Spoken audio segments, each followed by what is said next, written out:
मोहम्मद मुस्तफ़ा सल्लल्लाहु अलैहि वसल्लम तुर्श रूह हुए और मुंह फेर बैठे कि उनके पास एक नाबीना आया और तुमको क्या खबर, शायद वो पाकीज़गी हासिल करता। सोचता तो समझाना उसे फायदा देता। जो परवाह नहीं करता उसकी तरफ तो तुम तवज्जो करते हो। हालांकि अगर वो ना संवरे तो तुम पर कुछ इल्जाम नहीं।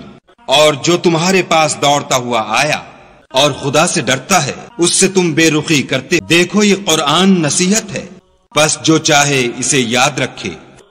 काबिल अदब वर्कों में लिखा हुआ, जो बुलंद मकाम पर रखे हुए और पाक हैं।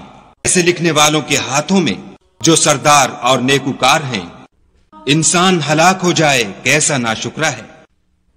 उसे खुदा ने किस चीज से बनाया? नुत्फे से बनाया, फिर उसका अंदाजा मुकर्रर किया, फिर उसके लिए रास्ता आसान कर दिया, फिर उसको मौत दी, फिर कब्र में दफन कराया।